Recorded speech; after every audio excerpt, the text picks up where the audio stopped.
Nunca se apartará de tu boca este libro de la ley, sino que de día y de noche meditarás en él. Los pastores Luis y Viviana Cruz presentan Un Momento con la Palabra. Aleluya, gracias. En esa actitud de adoración, abre tu Biblia, amada iglesia, y vamos a, en ese fuego en nuestro corazón, leer la palabra de Dios en este día. Vamos a nuestro texto guía de este tiempo de ayuno, Ageo capítulo 1. Y vamos a hablar de la petición que hemos hecho al cielo en este día. Dijimos: Dios, bendice a mi familia. Dios, apiádate de mi familia. Y Él, un Dios que tiene portentoso amor en su corazón, nos respondió. Amén.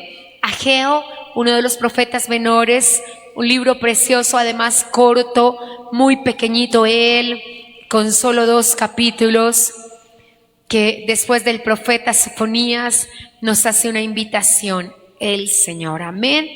Allí, en este tiempo de activación, en este llamado a meditar en cómo vamos a seguir por el camino de propósito, leemos la palabra de Dios que dice, Ageo capítulo 1 verso 3.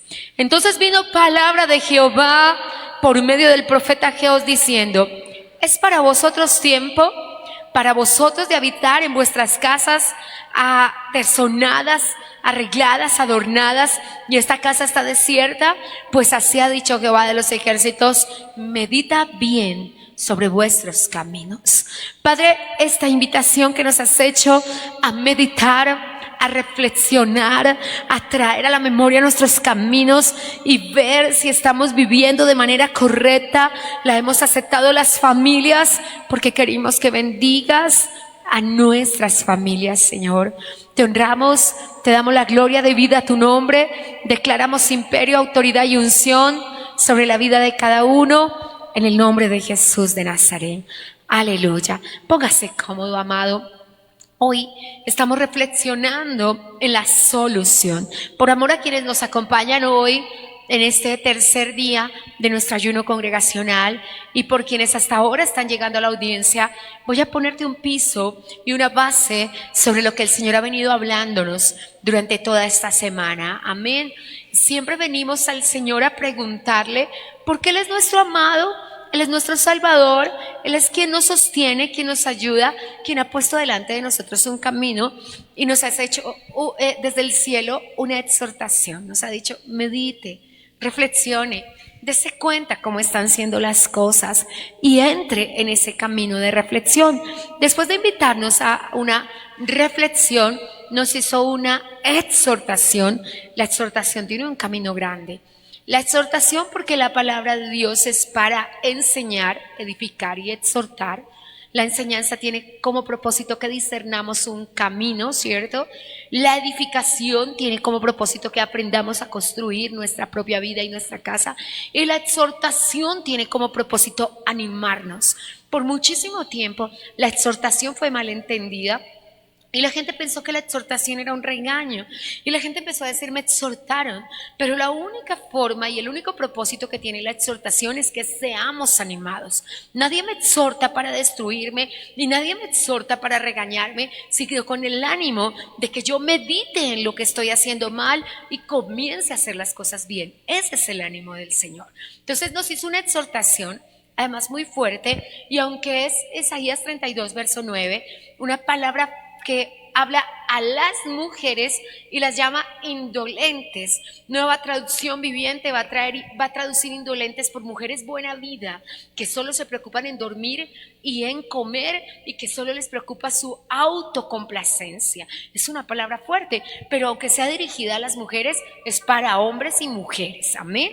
Soy clara en eso. El Señor va a decirnos en Nueva Versión Internacional: confiados, que están pensando en que es con dinero que se solucionan las cosas, es con lo que sabemos en nuestra humanidad, y esa confianza que es puesta en nosotros mismos o en el mundo no proviene de Dios. Nuestra confianza debe ser puesta en Dios. Y también va a decir por allí la palabra de Dios para todos, y la Biblia Dios habla hoy, que son traducciones similares, van a decir personas despreocupadas, que no se afanan por nada, que le piden permiso a un pie para mover el otro. Y es exhortación fuerte. Y uno dice, bueno, Señor, ¿y eso cómo se va a solucionar? Eso que te estoy contando lo vimos en nuestro primer día. Siempre en nuestros ayunos congregacionales, el primer día evidenciamos el problema, y el problema, sabemos, es que nos preocupamos por otras cosas antes de buscar a Dios. Y el Señor dice, ¿cómo puede ser que estés pensando en cómo adornar tu casa, cómo ordenar tu casa, y no estás adornando tu casa espiritual? Entonces, el segundo día evidenciamos el camino hacia la solución con un primer paso. Evidenciamos cuál es el camino hacia la solución, y el Señor nos dijo, hay una gran solución, una única, verdadera y fuerte solución, y es, amados, es el derramamiento del Espíritu Santo de Dios. Solamente con el derramamiento del Espíritu Santo de Dios sobre cada vida, las cosas van a cambiar. Y el Señor empezó a darnos un paso, del cual ayer tomamos el primer paso, que lo llamamos propósitos de corazón. Nuestro texto guía es Job 22:28, que dice, determinarás a sí mismo una cosa, y ella te será firme, y sobre ella resplandecerá la luz del Señor. Entonces, la determinación que tomamos, y aclaro para mis amados que esta es la quinta entrega de este ayuno, Ordena tu casa, y para este mes se llama Dios bendice a mi familia. Comenzamos en el mes de diciembre. Ha sido impresionante la revelación por el Espíritu, lo que Dios nos ha venido diciendo, porque Dios nos ha dicho que ordenaremos nuestra casa, porque dice Segunda de Crónicas, capítulo 31, verso 18, que todos los miembros de nuestra familia estarán consagrados con fidelidad a las cosas santas del Señor. Y el Señor nos dijo, ¿eso cómo va a suceder? Eso sucede ordenando la casa. Y empezamos a ordenar la casa. En el primer mes oramos por los esposos, en el segundo mes oramos por los hijos, y en este mes hemos estado orando por las mujeres. Y el Señor nos dijo, mujeres, no se les ocurra ser indolentes, no se les ocurra confiarse en sus propias fuerzas, porque eso no funciona. Y nos dijo la solución, el derramamiento del Espíritu Santo, y el derramamiento del Espíritu Santo se planta en una persona cuando la persona tiene propósitos de corazón.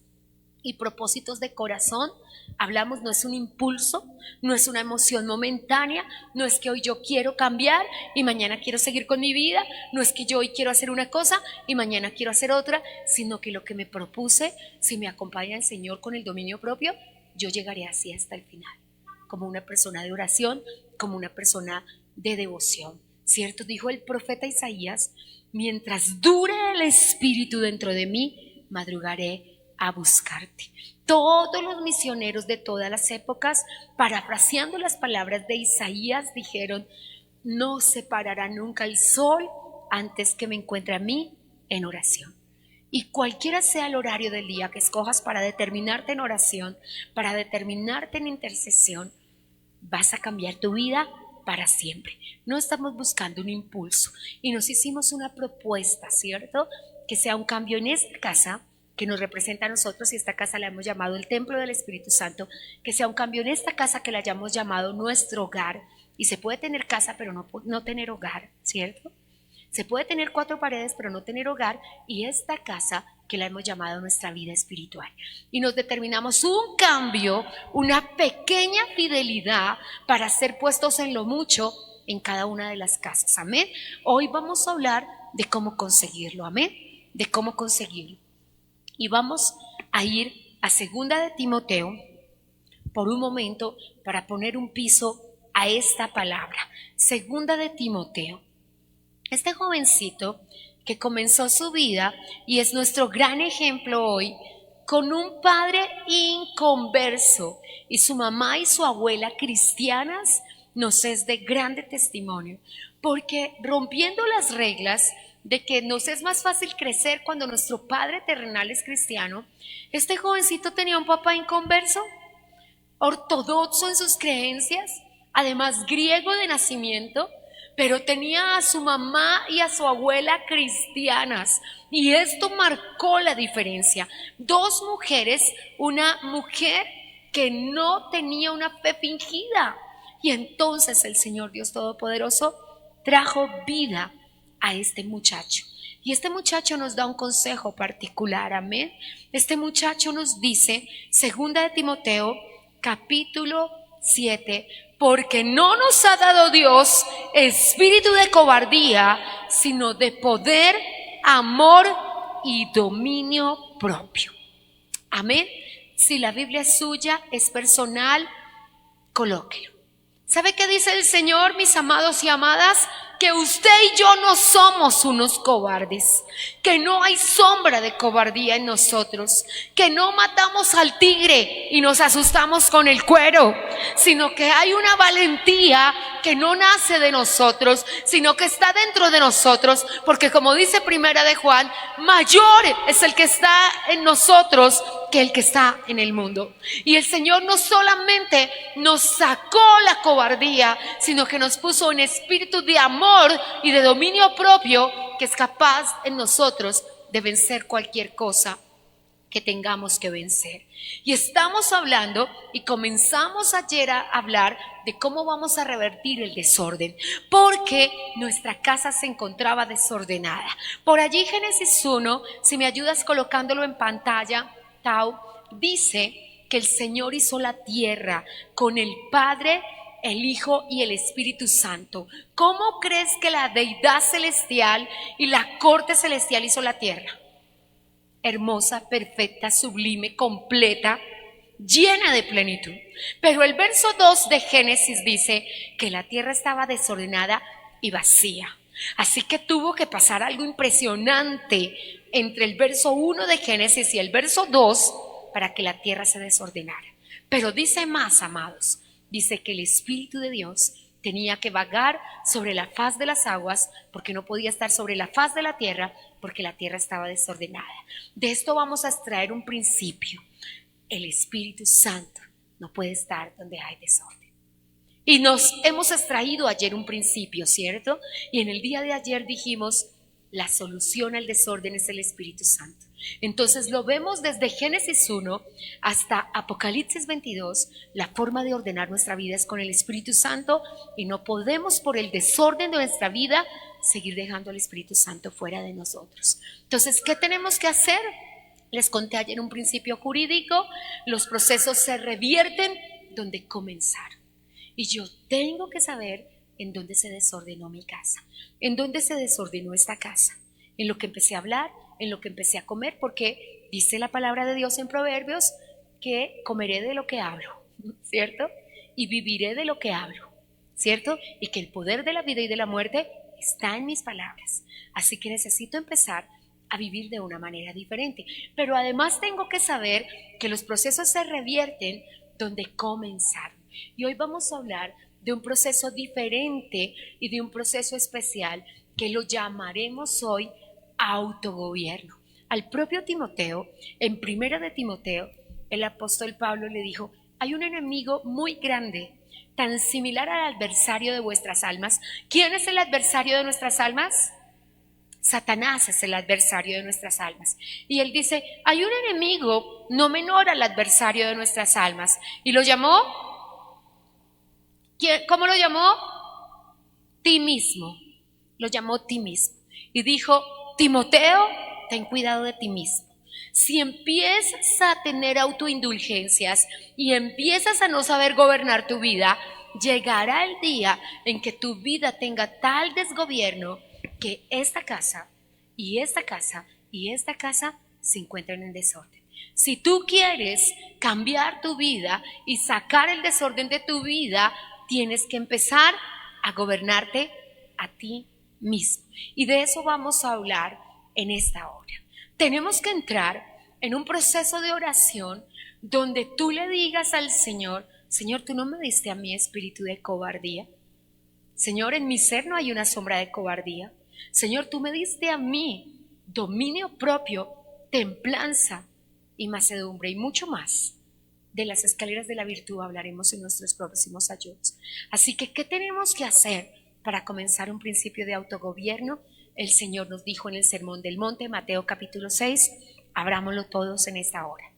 es el Sermón del Monte. A toda la iglesia de Jesucristo que nos acompaña online, a mis amados que tienen el amor y sacaron el tiempo para estar este día en la casa de Dios, quiero contarle el secreto que va a cambiar su vida para siempre. El secreto que va a cambiar a su familia para siempre y el secreto que va a cambiar a su economía para siempre.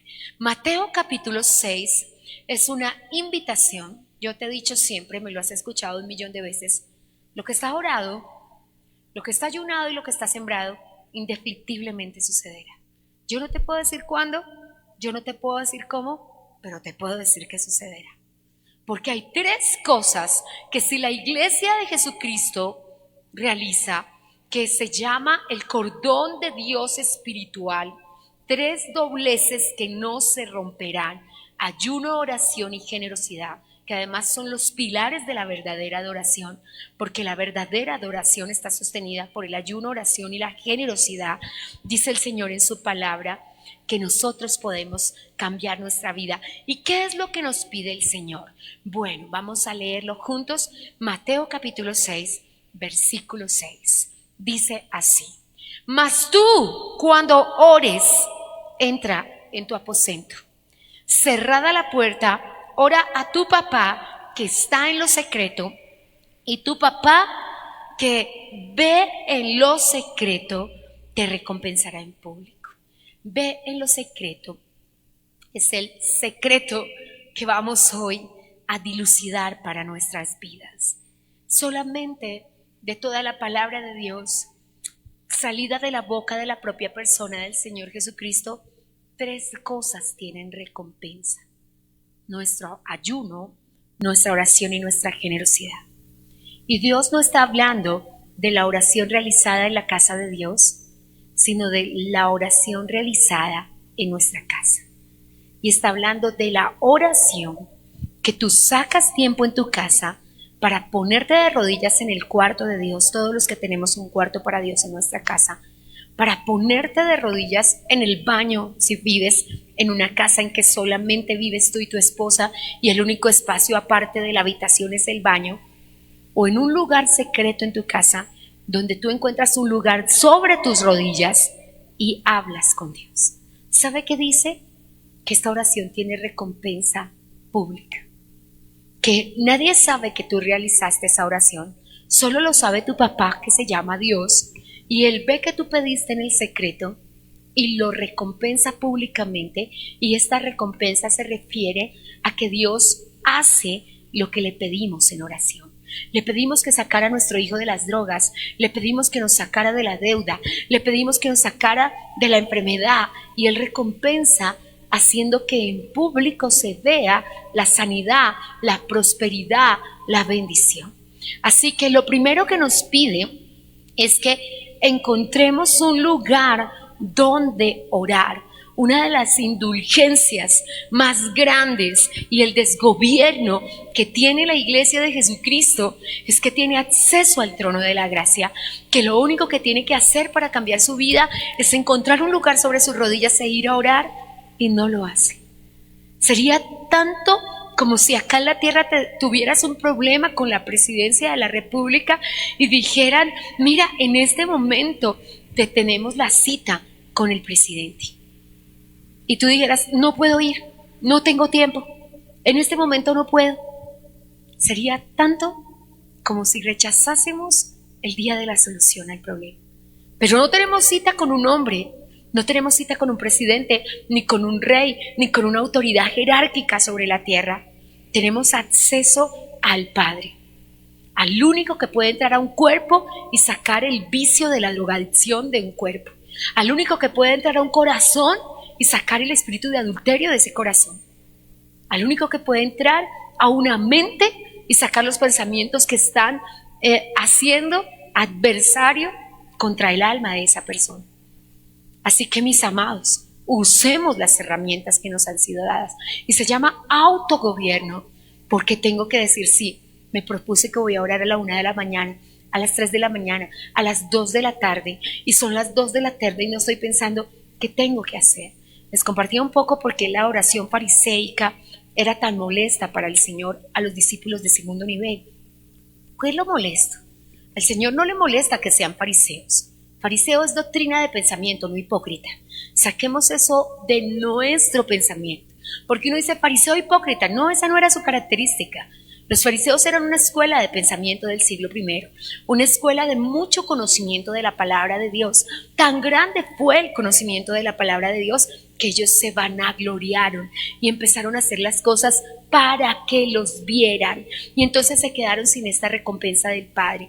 Ellos tenían que orar 3 veces en el día a horas exactas, en el sacrificio de la hora de la mañana, que es las 9 del día, en el sacrificio de las 12 del día, que es la hora sexta, y en el sacrificio de la hora novena. Cuando la Biblia en el Antiguo Testamento habla del sacrificio de la tarde, habla de las 5 de la tarde. Cuando en el Nuevo Testamento se habla del sacrificio de la tarde, habla de las 3 de la tarde, precisamente a la hora que el Señor Jesucristo entregó su vida, en el sacrificio del nuevo tiempo de la tarde.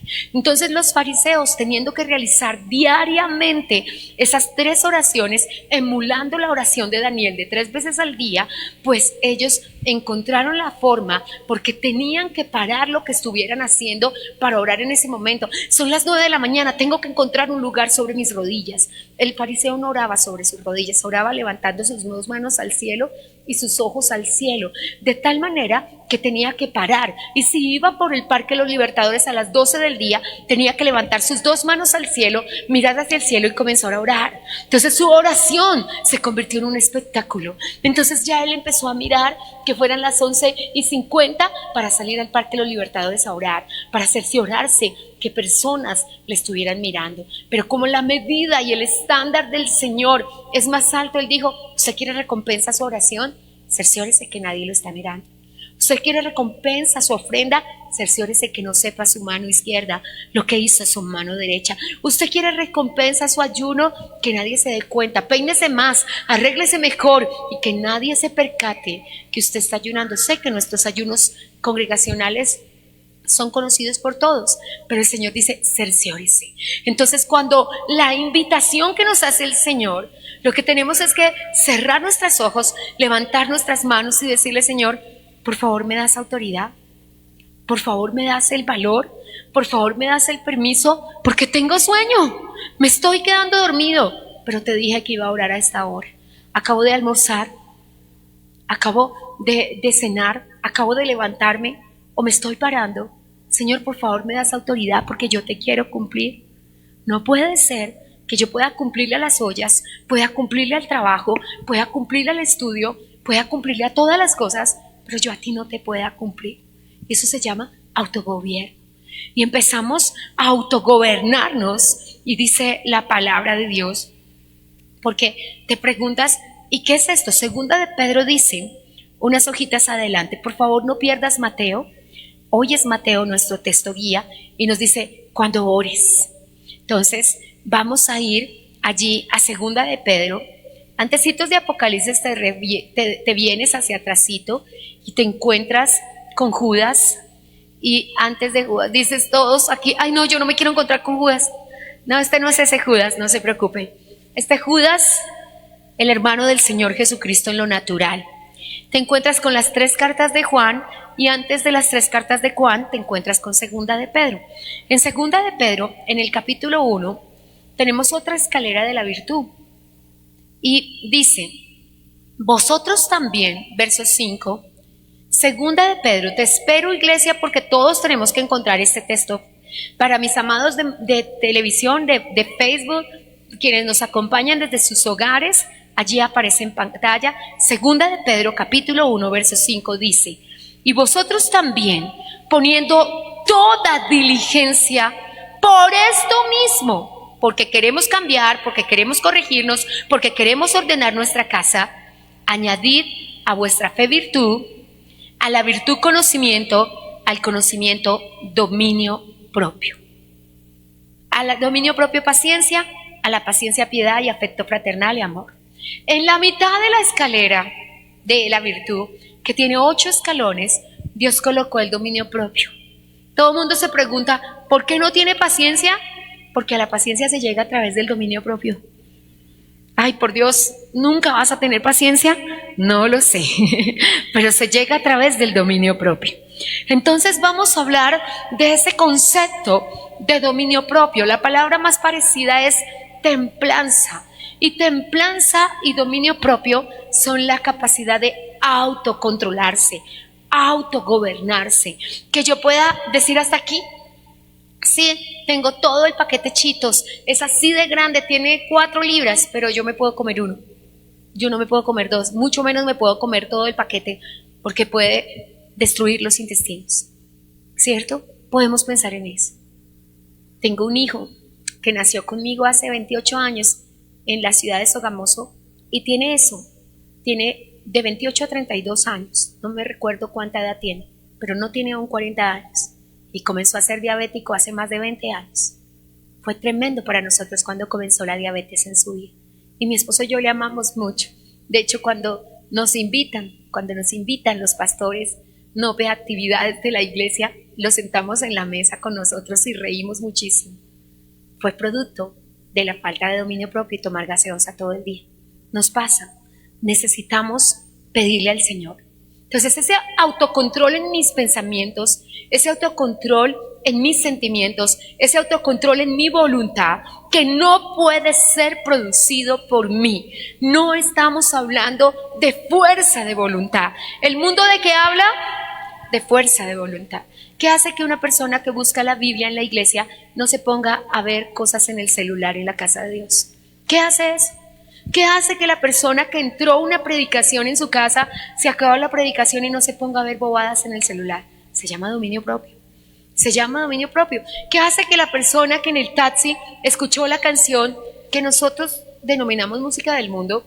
Y pues yo con ese concepto tengo muchos conceptos, pero voy a eso. Y que llegue a la casa tarareando la canción.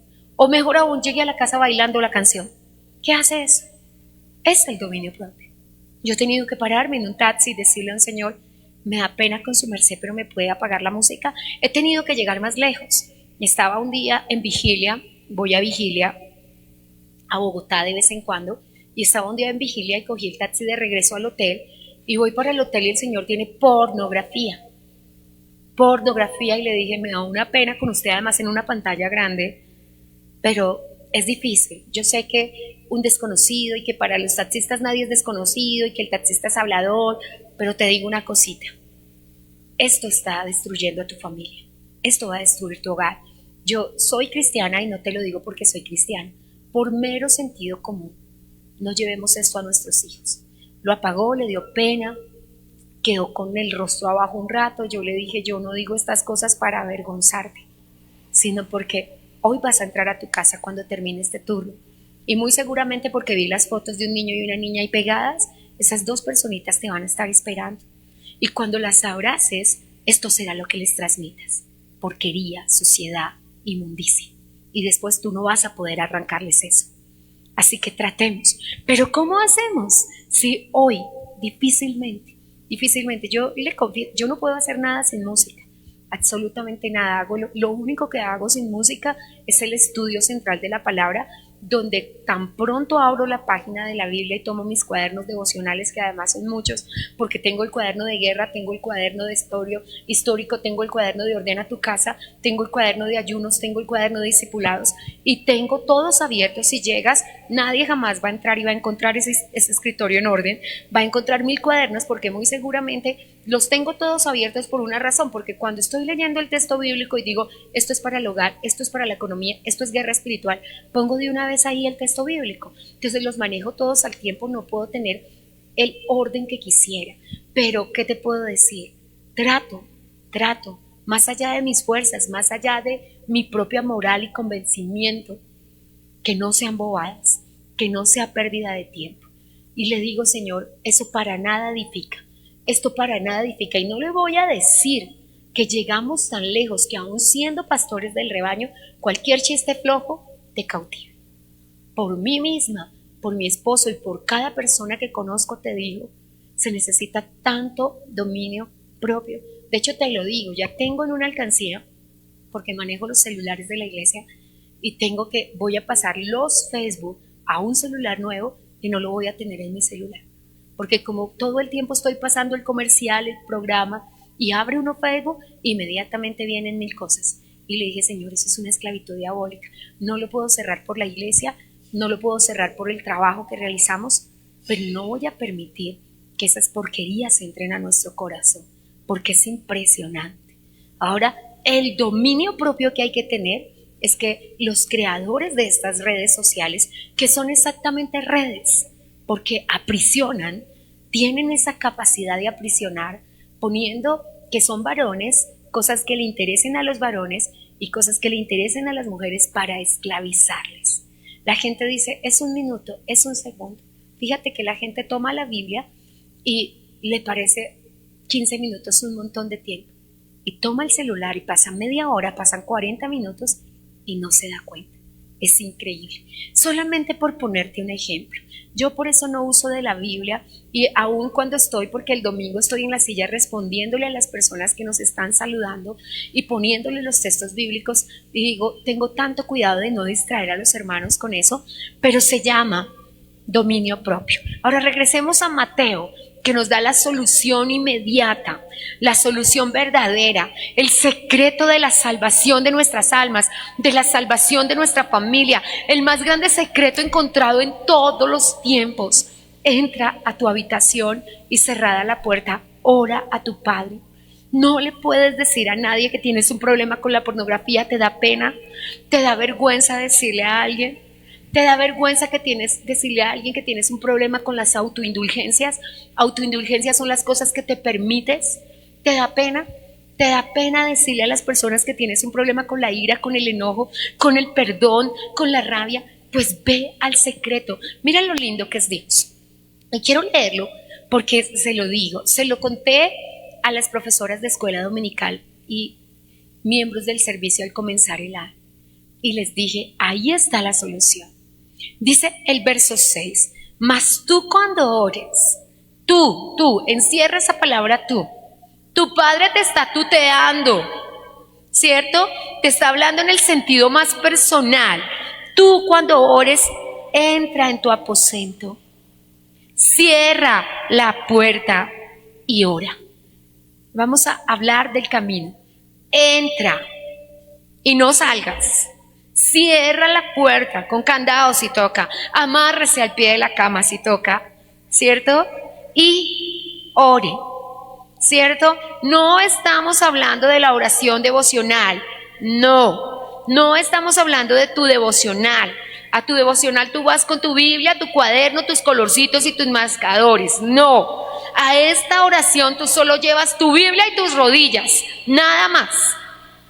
No estamos hablando de nuestro devocional, no estamos hablando de altar familiar. Para quienes no lo saben, usted puede llamar a multimedia, tiene que tomar el teléfono de la iglesia, hablar con la hermana Lorena y decirle, hermana Lorenita, su merced le puede decir a los hermanos de multimedia que me regalen la predicación de que es un altar familiar. Ellos se lo regalan, lo tenemos ahí en nuestras redes sociales. Me puedes regalar qué es un devocional para que tú hagas la diferencia, y me puedes regalar qué es oración en lo secreto, cuál es el secreto de la vida espiritual, así se llama esa predicación. ¿Por qué? Porque no es altar familiar. Altar familiar es el que yo realizo con mi familia, como la palabra lo dice. Devocional es el que yo realizo estudiando la palabra. El devocional incluye la cantata, sí, hay que cantar. La orada, hay que orar. Estudiar la Biblia, hay que estudiarla. Entonces no es solamente, bueno, en el caso mío, yo no sé si a usted le gusta cantar, pero a mí me toca cantar para hacer todo. Perdóneme, me toca tener ese tiempo con Dios para todo. Entonces es un espacio que tiene que estar incluido. En la oración en secreto, no. En la oración en secreto yo camino con la ropa que tenga al cuarto de Dios, al lugar de Dios, al lugar que el Señor me haya dado. Si usted camina por la casa que el Señor me permite vivir, usted se va a estrellar con un tapete en todo lado y una Biblia. Porque en la sala donde el pastor estudia la palabra, yo allá tengo un tapete y una Biblia. En el cuarto de Dios tengo un tapete y una Biblia. En la oficina tengo un tapete y una Biblia. Y en el cuarto tengo un tapete y una Biblia. La pobre Lillita tuvo que lidiar con todos los desórdenes. ¿Por qué? Porque no le doy lugar al enemigo a que en el momento que tengo deseos de orar, de hecho le digo algo que le va a parecer cómico. Como es una cobijita lo que mantengo en todo lado, Copper va detrás mío con una cobija por toda la casa. Lillita se lo puede decir. ¿Por qué hace eso? Porque su madrecita le ha dado ejemplo por 5 años, ¿cierto? Entonces, como la ha visto con cobija para todo lado, con cobija para todo lado anda.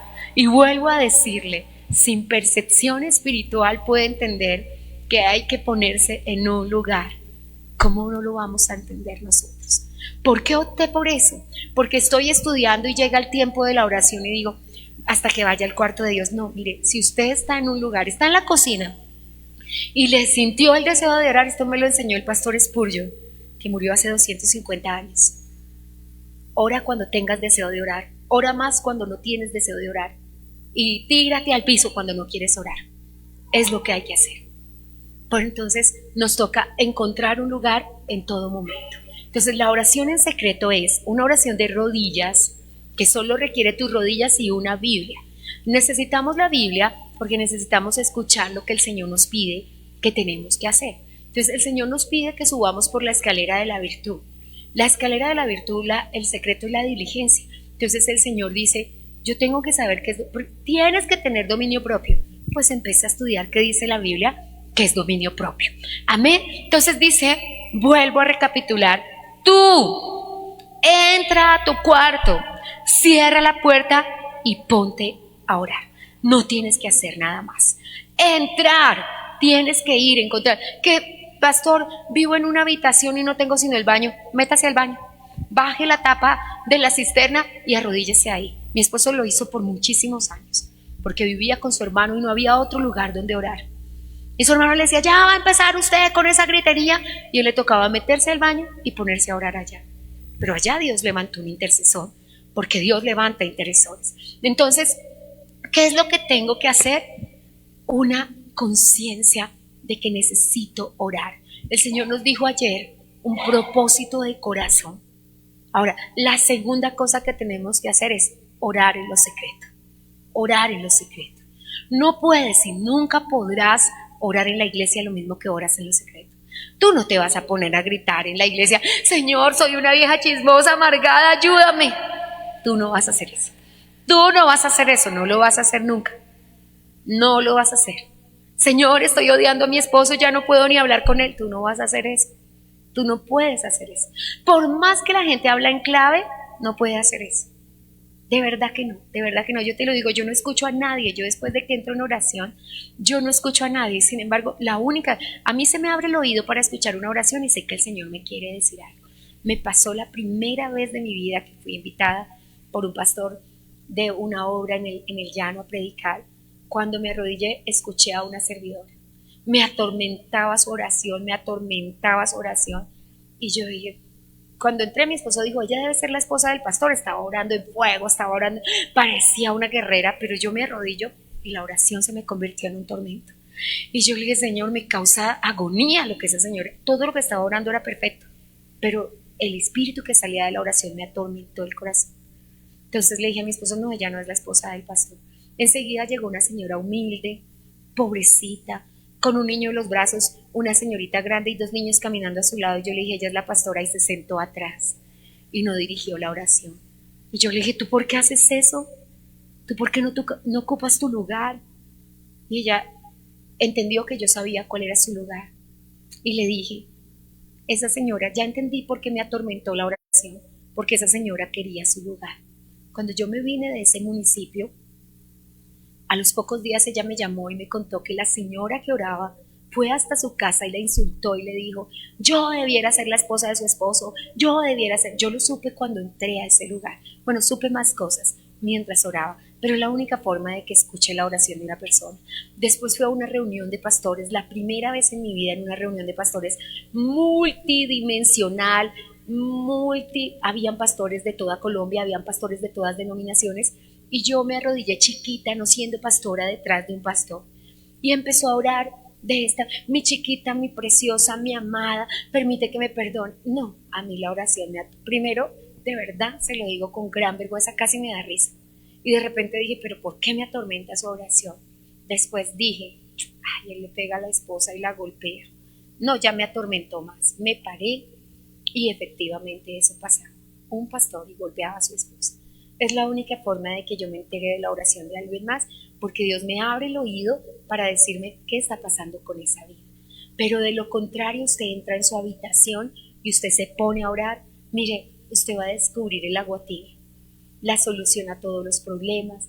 Dios le va a decir lo que está pasando con su esposo, lo que está pasando con cada uno de sus hijos y lo que está pasando con usted mismo, y encontrará una comunión, porque cuando comienza la conversación, porque orar, la traducción literal de oración es hablar con Dios. Para hablar es que yo hablo solo. Esa era la oración fariseica que dijo el Señor en la parábola del fariseo y el publicano. El fariseo hablando consigo mismo. Dios dijo que él no estaba orando, dijo que él estaba hablando con él. Cerciórese que no esté hablando con usted cuando esté hablando, ¿cierto? Porque hay gente que le pregunta a Dios pero se contesta a él mismo, ¿cierto? La mayoría de la gente, yo le pregunté a Dios y yo le digo, ¿le contestó Dios o se contestó usted mismo? Una vez fuimos con una pastora a una consejería con un pastor de la nación importante, de una iglesia grande, y ella le preguntó algo y él le contestó desde lo natural. Ella lo invitó a almorzar, él compartió, pues claro, ya cuando le respondió desde lo natural. Y yo le dije, te habló el hermano Pepito, no el pastor, no el Señor. Entonces, esas son cosas que tenemos que tener claras. ¿Cómo tú vas a saber que fue el Señor? Porque lo que Él te dice en tu corazón te lo va a decir la palabra, así de sencillo. Y tú vas a decir, fue el Señor. ¿Y cómo pasa con la adoración? Pasa con la oración. La oración se ve en el cambio de vida, porque la vida espiritual que no se puede ver es religión. Y téngalo claro. Y puedes pasar 30 años en la iglesia católica y 20 en la iglesia cristiana, pero si no se ve tu transformación, es exactamente lo mismo. Es religión, así haya sido dentro de una iglesia cristiana. ¿Y tenemos religiosos en la iglesia de Jesucristo? Sí, muchísimos. Pero tú no debes estar en esa lista. Entonces, lo primero que tenemos que hacer es cerrar la puerta de nuestra habitación y arrodillarnos y presentarnos, ¿cierto? Lo siguiente que sigue ahí en el texto, además, yo que le animo a hacer a cada persona, hacer una lectura diaria del Sermón del Monte. Pero si no pudieras hacerlo todo, estudia el Padre Nuestro. Y el Padre Nuestro tiene la estructura de la oración que debe ser hecha ante el Padre. ¿Cuántos aquí saludan al Padre cuando comienzan a orar? Salúdelo, ¿cierto? No entre como Pedro por su casa, ni el reino de los cielos es un potrerito. Salude, que el que llega, saluda, ¿cierto? Lo siguiente que dice es reconozca su autoridad. Padre nuestro que estás en los cielos. Recuerde que nosotros comenzamos a orar hasta que lo conocemos como Padre. Mientras no lo conozcamos como Padre, la relación será lejana, ¿cierto? ¿Se recuerda cuando éramos amigos del esposo? ¿Recuerda cuando éramos novios? No me diga que usted se desnudó delante de su novio. No hicimos eso. Eso fue cuando nos casamos, ¿cierto? Todo tiene su espacio. Tampoco me diga que usted se desgreñó cuando eran novios. No, usted se peinó y se perfumó, hermano, y se puso bonita, ¿cierto? Hoy se para desgreñada y sale a la cocina y hizo el tamal y huele a cebolla, quemó las arepas y se las puso así y así sale a la puerta y lo saluda, ¿cierto? Pero eso no se hace, eso no se hace, eso no se hace. Fui a hacer un ayuno de 40 días a Bogotá, en la iglesia, hace como unos 10 años, y se quisieron ir conmigo 2 amadas. Ay, nosotras te acompañamos. Yo le dije, sí puede, porque no es 21 días, no son 10, son 40.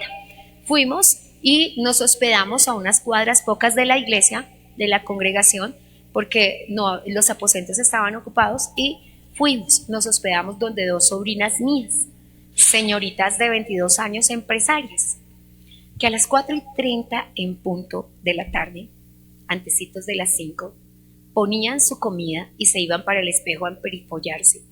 Y mis amigas que fueron conmigo estaban aterradas de cómo mis sobrinas se preparaban para recibir a sus esposos. Mis amadas hermanas que fueron conmigo de aquí de la congregación me decían, ¿van para una reunión? ¿Las invitaron a comer? ¿Tienen una fiesta? No, es que los esposos llegan y ellas son mujeres virtuosas. Ellas no se arreglan para el vecino, ellas no se arreglan para ir a trabajar, ellas no se arreglan para su esposo. Es que son virtuosas, no se tienen que arreglar para nadie más. Entonces, cuando pensamos en eso, pensamos que esas cosas se van aprendiendo. Entonces, ¿qué es lo que hemos aprendido hoy? Y con lo que cerramos nuestro tiempo de ayuno, vamos a autogobernarnos. Y si hubiera un autogobierno principal es crecer en oración. Es crecer en oración.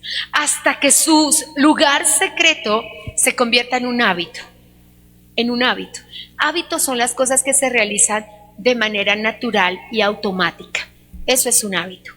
Cuando ya tu corazón le pasa a todos los que se pasan la oración de las 4. ¿Qué pasa con los que oramos a la 1 de la mañana? Los ojos se abren a la 1 de la mañana. Ya no necesitamos el despertador, ya no necesitamos que nadie nos llame, ¿cierto? Ya es natural, ¿cierto? ¿Qué pasa con las personas que tenemos hábitos, ¿cierto? ¿Qué pasa con que usted va a salir? El terrible hábito, y perdóneme, hay hábitos y hay vicios, ¿cierto? Son iguales, son las cosas que nos salen naturales, solamente que los hábitos se edifican y los vicios destruyen, pero son lo mismo. ¿Qué es un vicio? Es un mal hábito, eso es un vicio, ¿cierto? Porque te destruye. ¿Pero qué es un hábito? Son las buenas costumbres que me van a llevar a crecer espiritualmente. Entonces, los hábitos me edifican, los vicios me destruyen. ¿Cuál es el hábito que yo tengo que adquirir en este momento si quiero cambiar mi vida, si quiero cambiar a mi familia, si quiero cambiar a mi economía? Debo entrar a la oración en lo secreto. Tómeme 1 minuto, tómeme 5, tómeme 10, tómeme 1 hora, ojalá 3 veces al día, pero por lo menos 1 vez al día yo tengo que entrar a la habitación y tengo que pasar un tiempo con Dios. La oración en lo secreto, cuando se convierte en un hábito, será tu necesidad. Siempre te lo he contado. Pero yo cuando iba de vacaciones, que no son muchas, nomás por eso no lo hacía, porque no son muchas, cuando el pastor me decía 2 días en Bucaramanga, y siempre con propósito celestial. Yo lo llamo vacaciones porque me movía de la ciudad, pero siempre me he movido con el propósito de ir a orar por alguien, de ir a una reunión pastoral, de ir a un encuentro teológico, de ir a una convención. Siempre que me moví, pensé que realmente yo oro toda la vida. En esos días podía no pararme a la hora que sé orar. Y de repente un día, en la ciudad del Socorro, en el departamento de Santander, mi esposo empezó a pedirme socorro, porque él no se tomó vacaciones, y eran las 3 de la mañana, y él empezó: amor, ayúdame, el diablo me está matando. Y yo le contesté: no me molestes, estamos de vacaciones. Le digo eso con la gran vergüenza de este mundo. Y mi esposo: mira, el diablo me está matando. Me paré a orar con él, me dijo: vi a un morraquito así rojo, con cachos y cola, que me estaba ahorcando y me estaba diciendo: usted no me viene a hacer acá a Santander lo que me hizo en Boyacá, rescatar a la familia, usted a la familia me la deja quieta. Y entonces nos pusimos a orar y empezamos a echar fuera y nos pusimos a orar, y yo entendí que no hay vacaciones en la oración, que todos los días de nuestra vida necesitamos orar. Cuando salimos del hotel esa mañana, saliendo de la puerta del municipio del Socorro, vimos una idolatría de la Virgen de yo no sé cuántos metros de altura. ¿Y qué cree que tenía a los pies? Ese muñequito rojito con cachos y cola jalando la falda de esa idolatría. Y le dije a mi esposo: qué pena, y si ya nos metimos en un problema, nos toca devolvernos y saber qué está pasando en este municipio. Nos fuimos para el museo de Santander. Entramos, el señor cuidador del museo era un señor de Cerinza, y nos dejó como Pedro por su casa. Y le dije: yo vine a saber qué pasa con este departamento, porque esta mañana este señor no me dejó dormir y necesito saber. Leí todas las cosas que estaban escritas y me encontré, además la traje, con una proclama de Simón Bolívar para las mujeres santanderianas que decía: oh mujeres varoniles, verdaderos hombres sois vosotras. La tengo en mi casa, así que ya entendemos por qué los señores se casan con la santanderiana, para que los proteja. Y fue una atadura impuesta por el señor Simón Bolívar. No lo hubiera sabido si mi esposo no me despierta esa mañana a orar, y no lo hubiera sabido si mi esposo rompe sus hábitos de oración, porque estábamos fuera de nuestra ciudad. Y desde entonces, sea San Andrés, Cartagena y después desde cualquier lugar del universo, hay que orar. Y estamos en el hotel en Bogotá y estuvimos en vigilia y oramos toda la noche, pero toca llegar y cerrar la puerta y orar. Y venimos de culto y toca llegar y cerrar la puerta y orar. Y vamos para vigilia y venimos de la oración de madrugada. Una es la oración pública, otra es la oración congregacional, y otra muy diferente es la oración personal y secreta, que además es la que tiene recompensa. en público. Todo el que necesita un milagro, todo el que necesita que Dios ordene su casa, comienza en el lugar secreto a decirle al Señor qué espera que cambie en su vida. Lo que he visto entre este ayuno congregacional y la oración en secreto, yo hablé con las profes de escuela dominical así en privado, después con cada departamento, implementen la oración secreta y después de ello, este ayuno congregacional. Dios me ha revelado en mi vida, en mi corazón, unos cambios que en mi vida, cosas que yo ni siquiera sabía que pasaron en mi vida y en mi familia. Dios ha venido haciendo un autogobierno, unos cambios, unas cosas que nunca las vi. Y le digo con pena, más de 30 años en el Evangelio y no las estaba realizando porque el que ordena que sucedan es el Padre. Así que mis amados, necesitamos cambiar en esa área. ¿Para qué?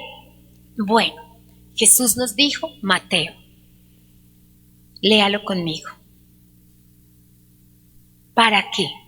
Verso 6, parte B. Y tu papá, que ve en lo secreto, te recompensa en público. Para que venga la recompensa. Ahora, ¿cuál es la recompensa a la oración? La respuesta, iglesia. La respuesta. ¿Estabas pidiendo salud? Dios te sanó. ¿Estabas pidiendo por tu economía? Dios pagó esos compromisos. ¿Estabas pidiendo por la libertad de tus hijos? Dios los libertó. Esa es la recompensa en público. Entonces, ese pequeño hábito que será comenzar, pequeño pero gigante hábito, que será comenzar a orar en lo secreto, va a producir virtudes espirituales, virtudes relacionales y virtudes comportacionales. Voy a decirlo nuevamente: virtudes espirituales, virtudes relacionales y virtudes comportacionales. Virtudes espirituales: madrugar a orar, hacer el devocional, participar de todos los ayunos. Nunca será una carga, será un privilegio y yo seré el primero en querer hacerlo. Virtudes relacionales: no me aguantaba ni la ropa, que esa persona me saludara, qué fastidio, llegó el vecino, qué horror, y yo bravo todo el tiempo. Y sobre todo, dentro de las virtudes relacionales, la solución a ese problema. ¿Por qué tú estás cargado en tu alma contra un hijo? Tienes que saber por qué. Porque a ti te sale natural vaciarlo, te sale natural regañarlo, te sale natural avergonzarlo en público, aún delante de su esposa o su esposo. ¿Por qué te sale natural? Tenemos que encontrar esas virtudes relacionales. Entonces yo voy al secreto y le digo: Señor, a mí me sale natural contestarle mal a mi esposo. Tengo una percepción de injusticia con él, con mi esposo. ¿Qué pasó? Me regañó un día, me golpeó un día, me trató mal un día. Con mis hijos, en el proceso de embarazo pasó algo, Señor. En el proceso de crianza pasó algo. Porque yo sí amo a mi hija, la trato mal. Eso no concibe. Son las dos caras de una moneda misma. Si yo tengo a un hijo, yo lo tengo que amar. Y si lo amo, mi corazón no puede concebir mal contra él. Imagínense que yo le diga a mi esposo que lo espiche un tren, que lo acabe un carro, que le... Por Dios, no puedo concebir cosas malas, ni en broma, ni en chiste, ni en el denominado bullying familiar. No puedo concebir. Simplemente de mi ser, de mi espíritu, de mi alma, yo no puedo desearle nada malo a mis seres queridos. Son mis seres queridos y yo tengo que encontrar. Bueno, yo con mi cuñado segundo tuve una barrera muy grande. Me costaba mucho amarle. La palabra que yo utilicé, él era sangrón. ¿Sabe qué es sangrón en Colombia? Encontraba una palabra de ofensa siempre. Uno venía del salón de belleza y decía: ¿de verdad estaba en el salón de belleza? No se le nota, esa platica se perdió. Y siempre tenía una palabra de desazón en su boca, pobrecito. Él había perdido a su padre, habían pasado muchas cosas en su vida. Y en el nacimiento de mi primera sobrina, la primogénita de los sobrinos, que además dice la Biblia que cautiva el corazón de toda la familia, y esa señorita lo hizo, que se cautiva, los nietos roban el corazón de los abuelos. Yo cuidé la dieta de mi hermano. Y como estaba allí lavando la ropa de ese varón y ordenando todo, mi vida dio un giro. Y yo empecé a orar por él. De hecho, tenía rinitis y tenía sinusitis, él es médico. Y yo le amo de verdad en mi corazón, siento un aprecio. Hoy es mi hermano, pero pasó algo muy grande en ese momento y que fue sanado de eso. Y yo dije: Señor, si retuviésemos los pecados de alguien, les serán retenidos, pero si los expulsásemos, les serán expulsados. Y yo en mi corazón sentí que estaba atando a ese hombre. Y cambió eso. Pero yo entré a preguntarle al Señor cómo podía perdonarlo. Yo ya sabía que me ofendía de él. Tal vez tú ya sabes que te ofende de tu hijo, que te ofende de tu esposo. Pero cuando empiezan las virtudes relacionales, tú dices, no. Yo, por ejemplo, nosotras las mujeres reposteras, que el esposo, o contradictorias, que el esposo dice blanco y no es negro, es gris, es amarillo, es verde. Entonces, o la contraorden en los hogares, una de los vicios relacionales es la contraorden. Papito, vaya, compre la leche. No, compre panela. ¿Y por qué tienes que opinar? Entonces, compre leche y panela, si quiere opinar, pero no de una contraorden. Las casas están desordenadas por la contraorden, porque el padre le dice algo a los hijos y la mamá les dice otra cosa. Entonces necesitamos esas virtudes. Entonces, espirituales, que empiece yo a crecer en hábitos espirituales, relacionales, que empiece yo a crecer en las relaciones, en mis relaciones primarias, esposo e hijo, en mis relaciones secundarias, padres y suegros. Sí, escuchó bien, padres y suegros, porque la gente aquí, hay gente que tiene solo padres y que cree que no tiene suegros, y los suegros están vivos, no están muertos, y tiene suegros. Y tenemos nosotras una obligación con los suegros. ¿Sabes qué dice el Señor? Mira a tu suegra como a tu señora madre, y a tus cuñadas como tus hermanas, y trátalas como a niñas pequeñas. Eso dice la Escritura. Así que tenemos que crecer en virtudes relacionales y tenemos que crecer en virtudes comportacionales. Si mi comportamiento no cambia, y yo soy igual de cantaletuda, igual de brava o más amargada que lo que era antes de conocer a Cristo, ¿cómo los que viven en mi casa van a creer que yo represento a un Cristo vivo? Cuando alguien se para delante tuyo, y te lo puedo decir, la humanidad entera que entre cadenas gime, que conoció al Pastor Cruz, te va a decir que le soy otra persona. Y todas las personas que lo conocieron en Sogamoso, que lo conocieron en Bogotá, que lo conocieron en el Tolima, dicen, realmente, yo hablo con personas que, ¿de verdad el pastor es bravo? Yo digo, uy, usted espera, porque la gente a mí no me lo cree, porque como broma va, broma viene, chiste va y chiste viene. Pero ¿por qué pasan esas cosas? Porque el comportamiento se tiene que ver. Tienen que haber hábitos comportacionales. ¿Dónde se consiguen los hábitos espirituales, relacionales y comportacionales? En la oración y lo secreto. Porque solo allí le voy a decir, Señor, ayúdame que no me gusta orar. Señor, ayúdame que no me gusta ayunar. ¿Cree que le voy a decir delante de todos que no me gusta ayunar? No lo voy a hacer. Sé que yo voy a confesar delante de todos que no quiero a mi hijo primogénito. Yo no puedo hacer eso. Pero en el secreto le voy a decir, pasa algo, Señor. Yo sí lo quiero, yo sí lo amo, pero cuando lo veo me da una rabia. Yo tengo que decírselo al Señor. Yo tengo que confesárselo al Señor. Estoy bravo por eso. Estoy bravo por lo otro. Y vamos juntos. Entonces puedo decirte por el Espíritu amado, que Dios en este ayuno va a cambiar nuestra vida. Y va a cambiar nuestro corazón. Y nuestra casa va a estar en orden. Pero los cambios tienen que comenzar en mí. Amén. Así que vamos a ponernos sobre nuestros pies. Y en esta hora, cerrando nuestro ayuno, vamos a decirle al Señor que nos ayude. Amén. Me despido de la audiencia diciéndole que se pueden crear hábitos verdaderos, permanentes, constantes, que a vida eterna nos van a llevar. Hábitos espirituales que van a cambiar nuestra vida relacional y comportacional por el resto de nuestra vida. Te amamos, Señor, y te bendecimos. Es que rescataste, a ti regresarás. Amén. Llenos de alegría cantarán, el llanto y el dolor desaparecerán. Siento que sí. Por eso yo no temeré lo que el hombre pueda hacer, yo confiaré. Hemos escuchado Un Tiempo con la Palabra, con los pastores Luis y Viviana Cruz. Dios los bendiga.